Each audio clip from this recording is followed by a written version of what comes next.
Good evening to you. I'm Cameron Bennet, and this is Sunday. Well, when is blood sport fair and when is it unfair? And is what you're about to see the Kiwi way? The animal is just hounded until such time as they get it. And the video that's triggered outrage. Never seen something quite like that before. It's not hunting, it's killing. His way versus the heli way. Foot hunting versus heli hunting. Plenty at stake here, and China industrializing at a breathtaking pace, but is the bubble about to burst? Girls, money, yeah. Good life, good times. For now, it's not at all practical, it's not logical, and it's not sustainable. Building ships that aren't needed. At some point, it has to stop. Building towns where no one lives. This place is either a bold piece of planning for the future or a very large white elephant. And if China sneezes, are we all about to catch a nasty cold? Also tonight, something called unschooling. That's when the kids please themselves. Your mom lets you kind of read and study whatever you want? No rules, no homework. Does she ever force you to do math? No, not really.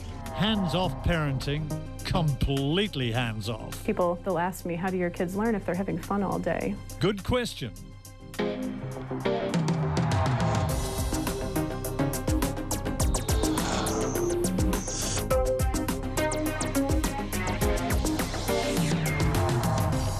Hunting, heading up into the hills with your rifle, man against beast. It's all part of the Kiwi way of life. But there's another form of hunting out there too, and it's turned into a bitter scrap that's gone all the way to the beehive. It's called heli hunting, and that's when choppers are used to herd and drive trophy animals towards waiting, high fee-paying hunters, literally chasing terrified prey into the sights of their waiting guns. So is heli hunting a fair hunt? Is it ethical? Well, until quite recently, it went on below the radar, but not anymore. The practice has been outed, and since then, all hell's broken loose. If they decide on an animal when they're chasing it with a helicopter, the animal is just hounded until such time as they get it. It's not hunting, it's killing. We're doing it ethically. You've been out and seen what we do. Have you got a problem with what we do? Up here in the Southern Hills and Mountains, there's a battle raging. It's a battle between foot hunters, recreational hunters, and those who hunt using helicopters. The fight's over these, the mighty South Island tahr, among the most sought-after trophy animals in the world. At the centre of it is a multi-million-dollar tourist industry versus those who would prefer that we hunted the old-fashioned way. Fair chase is hunting the animal on its own terms. Why is heli hunting an unfair chase, in your opinion? Because the animal has there's no way that an animal is going to get away. If they decide on an animal when they're chasing it with a helicopter, the animal is just hounded until such time as they get it. Al Kircher is what's known as an outfitter, a foot hunter. He guides in the likes of Mark Sullivan from West Virginia. When the nanny beds down like that, the kid beds down on the top side of it. It's old school track and stalk, just you versus these kings of the mountain. You take it in the wild, man on beast. If the animal's got the nous to beat you, then so be it. Yeah, totally. But would you call this fair chase? Kiwi heli hunting on YouTube. What happens next is unbelievable. Mike refers to this hunt as organized chaos. In the distance, the tahr's hit. Wounded, it struggles into a cave. Next, the chopper drops off the hunter right in front. The kill, point blank, made for an online glee fest. I tell you what, I've never seen something quite like that before. And what do you make of that gloating video? I'm absolutely appalled and embarrassed to be a New Zealander. No one has ever proven to me how flying around in a helicopter chasing the animals to near exhaustion, jumping out of a helicopter, risking the life of a client in doing so, to shoot an animal is in the best interest of New Zealand or the industry. Phil Wilson knows because he used to do just this. Heli-herd and drive animals towards a waiting hunter. This is his own video. Now, take him. Oh, shot! But now Phil has turned bitter opponent. Heli hunters say guys like you are just looking to pull the rug on a multi-million-dollar industry. Well, guys like me started that multi-million-dollar industry, and somewhere along the line I seen the light. Yeah, well, see, that makes me laugh straight away when you mention his name and also the ethical side of it. Shane Johnston is an outfitter like Phil. Difference is he has no qualms about using helicopters in the hunt. Like, I'm an ethical hunter myself. I do a lot of foot hunts. We take a lot of clients out without using the helicopter. So I believe we're giving people the options to choose what they would rather do, whether it's foot hunting or utilising the helicopter. But most Kiwi recreational and free-range hunters can't afford helicopters. They leg it into the high country, hour on hour, for the privilege. And I can tell you, it's hard yakking. I love it. That's my office. That's where I live. That's where I work. If you go down it with the naked eye, you can actually see there's a black spot on the ridge. Looks like a black spot, which is really just a shadow. That's got to beat the hell out of any city life. And there you are, 6,000 feet up for a crack at one of these. The tahr, or Himalayan mountain goat, was introduced as game in 1904.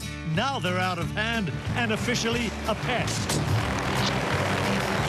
Doc culls about 2,500 each year. But to hunters worldwide, they are the trophy of a lifetime. This is the only wild herd of tahr outside of the Himalayas. They are a wily animal. They can see you miles away. The chamois is probably more wily, but the tahr is more difficult to access. A decorated Iraqi war veteran with a combat injury, Mark Sullivan's paying between $3,000 and $5,000 US to do it hard. The last one. For me, a hunt for red stag and tahr. If I get one, great. And if I don't, that's okay too. Back at Shane Johnston's lodge, another heli hunting party celebrates the day's shooting, all part of a hunting industry worth $100 million a year, 30 million of that from heli hunting. I'm a tourist, I'm down, I want to shoot a wild tahr. How much will I have to pay? Well, it's going to cost you in the vicinity of $5,000. Yeah. That's 5,000 US. Obviously, for the likes of the tahr and chamois that live up in the big mountains, a lot of these clients on a time frame, they also have the ability not to utilise their own body. What you mean they're too big and fat and not fit enough? I'd rather Is that not, what you mean? I'd rather not say that, mate, but everybody's got different abilities. If you compare my operation where we hunt traditionally on foot, we average 1 trophy tahr a day. Whereas you use the helicopter, you can take 4 to 6 trophy bull tahr in a day. So, you know, that you can do the maths on that. I mean, it's pretty easy to work out. It's all about the money. Aren't we just talking sour grapes here? I don't think it's sour grapes. I mean, I think the reality is there is no future in New Zealand for heli hunting using the helicopter as an active part of chasing, coursing, driving the animals. Well-heeled tourists and choppers, or that's the way the foot hunters would have it, well-to-do tourists driving off hard-won prey and picking off the bulls at leisure. Life is good. Oh, my goodness. It has split the guiding fraternity probably in half. There's a huge amount of resentment from the recreational side towards the heli hunters. Huge amount. And you can see why they're angry. Hours into a grueling hunt with Mark Sullivan, his American client, we saw it for ourselves. The 2 mobs of tahr that we were keeping our eye on have just disappeared because the helicopter's gone through. So effectively, it's ruined your hunt for the time being? It's ruined our hunt, possibly for this evening, yeah. We've all been there. We've all seen it. We've all had our hunts ruined by heli hunters. None of it's sour grapes. It's purely because we believe it's unethical. After the break, this fight's gone right to the minister. Heli hunters tell us that they essentially ignored the ban. They thumbed their nose at it. Were you aware of that?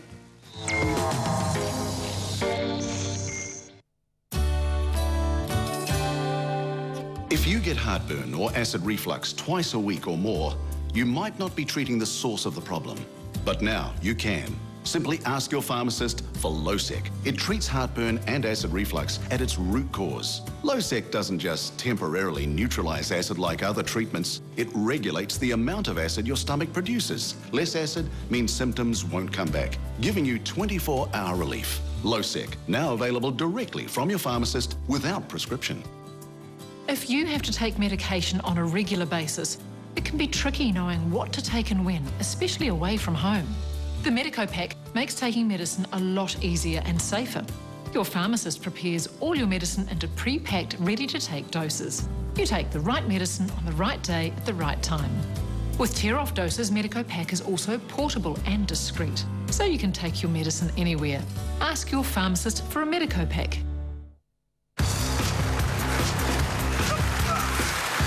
As an All Black, you pride yourself on being the best team in the world.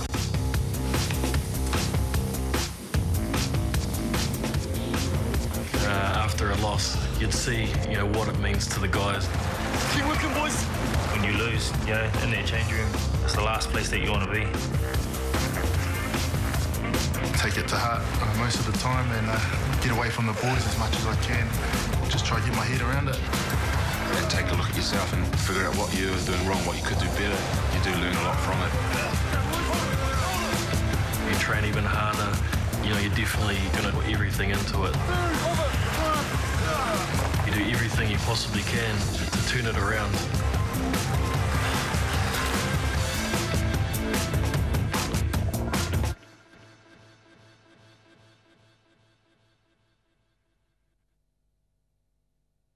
They got their man. Why did you do it?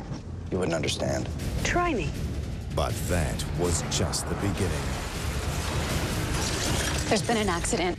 Criminal Minds, 8:30 tonight, only on One. We have hired a chopper to show us how it's done, how you herd and chase the animals. This is when the helicopter's not just transport, it's actually become part of the hunt. They use the words driven, chased, hazed or coursed.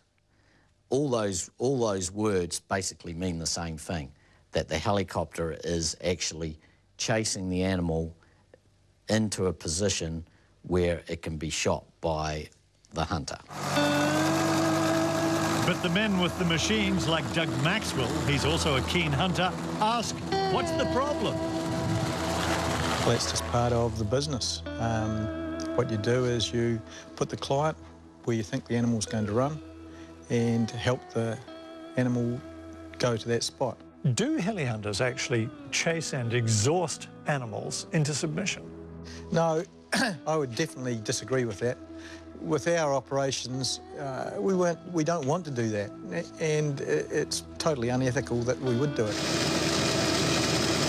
But that's not how it's come across on YouTube. It's hugely damaging, and we're very disappointed that it's out there. And so's the hunter who first posted it on his website. They all complain that heli hunting opponents mischievously recut it. That's how the guy actually finished the animal off, but that's not exactly what happened. Now, this here is one of the most difficult tar hunts we've ever had. Harvey Hutton was the heli pilot on that day. Aim at that wipe in the middle there. Keep moving. The way it was portrayed on YouTube, a bad look for New Zealand hunting, isn't it? Yes, it is. That's what I think the people that are behind it are trying to portray. Yet that's pretty much how it happened. Pretty much. That YouTube video prompted DOC to this year rewrite its own rules governing heli hunting. No more herding, no more driving animals. That was the verdict. But the heli hunters were having none of it. They didn't know what our operation was all about, and they were trying to interpret what they didn't actually know about, and that's where they came up with all these different rules that they thought were appropriate to our operation, which were not. And so you just ignored them? We continued operating that we normally, the way we normally did, and have done for the last 27 years. They've been bullying the New Zealand public and the New Zealand government ever since helicopters were used for first deer recovery. They've been doing it for the last 40 years. They're continuing to do it. Are you concerned to hear that they ignored the moratorium? Oh, very concerned. And I'm also looking at ways that if there are breaches of concessions, that there actually can be some repercussions for that. The Minister herself didn't know there was a problem until the heli hunters successfully challenged the legality of DOC's new rules. Oh, I think up till then I was probably in blissful ignorance of the competing interests. As a minister, you were in blissful ignorance? Well, until the concessions were being renewed, the issue hadn't been highlighted. But legally, she had no choice. She backed down. Well, it's an about-face, isn't it? It's an about-turn from your position before. Well, I think we're trying to get a compromise that actually suits both recreational hunters and the professional sort of heli hunting industry. The Minister wants all parties to sign up to a code of ethics that restricts what she calls aggressive herding. I don't like the aggressive herding, hazing of distressed animals, and I don't like the fact that if you've got a recreational hunter that spent hours and days hunting a particular beast, that a helicopter can just fly in and have it shot. I don't think that's fair play. Then why don't you impose rules that make this activity illegal? Well, that's what we're working our way through, and if the negotiations with the heli hunting fraternity don't conclude satisfactorily, then we will look at changing the legislation. But of course there is no real way of drawing a line, is there, because there's no way of policing it? I think most hunters have a sense of fair play and a sense of ethics, and I think that we just have to make sure that the helicopter operators and the trophy hunters actually share that sense of fair play. Up in the high country, Al Kershaw and his American client are closing in on a bull tar. That's after 9 hours tramping.